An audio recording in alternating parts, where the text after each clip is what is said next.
By John Hilliard, Globe Correspondent, May 27, 2018. As Ireland's voters overwhelmingly decided to repeal a ban on abortions last week, members of Boston's Irish diaspora returned home to cast ballots in the history-making vote. Joining them was Stephen Purcell, 30, who traveled with his girlfriend to Ireland so they could both back a repeal of the country's abortion ban. "The real reason for me, honestly, was to give women the rights that they really deserve," said Purcell in a phone interview Sunday.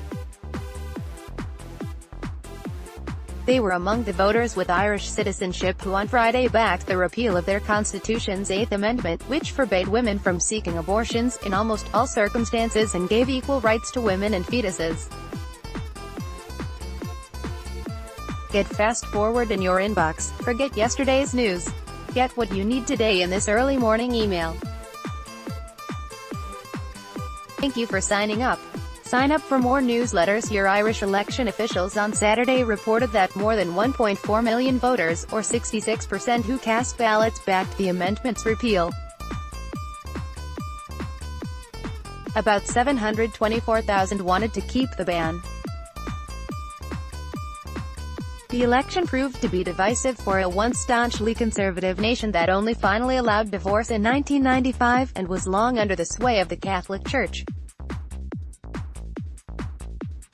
The referendum's passage marks another point in Ireland's transformation into a more liberal society. In 2015, voters legalized gay marriage, and last year, Prime Minister Leo Varadkar became the first openly gay man to hold the office. "What we have seen today really is a culmination of a quiet revolution that's been taking place in Ireland for the past 10 or 20 years, Varadkar told the New York Times. In Waterford, Ireland, the site of expatriates returning home to vote in the historical contest inspired the nation's local voters, said Niamh Sweeney. "It was absolutely amazing to have that support coming home," Sweeney, 22, said in a phone interview. "It was a big thing to get this amendment repealed." Sweeney, who works as a manager at Bertza, a hamburger restaurant in Waterford, said she had a customer Thursday who had returned to Ireland from Boston just to vote. The customer told staff he planned to vote for a repeal in support of his sisters in Ireland, Sweeney said, "for people coming back over from America. It touched them so much, they had to return," she said. Purcell, a reassuring sight ahead of last week's vote, were the social media posts that included the hashtag.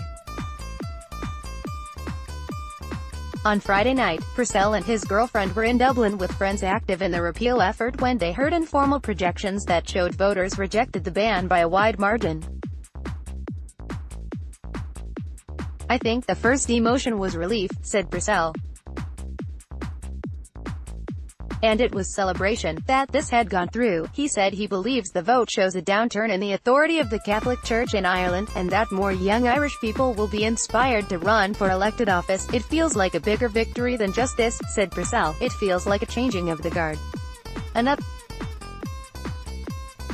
He also wanted to support his mother and two sisters, the best women in the world. He wrote, "It's not right to have laws in a constitution that discriminated against an entire group of people," O'Neill wrote.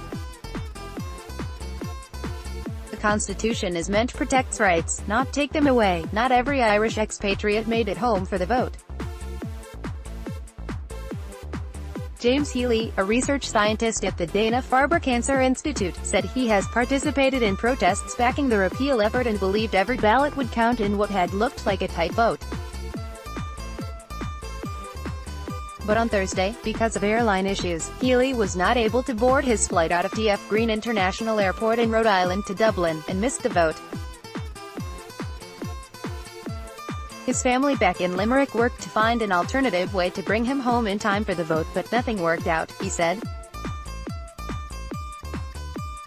"I got emotional," said Healy, 23, in a phone interview. "Yes, it's just one vote, but I thought it was worth flying all the way home from Boston." He believed the amendment's repeal will help protect the rights of Irish women, including his two younger sisters. "I'm an extremely proud Irishman," Healy said. Material from the New York Times was used in this report. John Hilliard can be reached at john.hilliard@globe.com.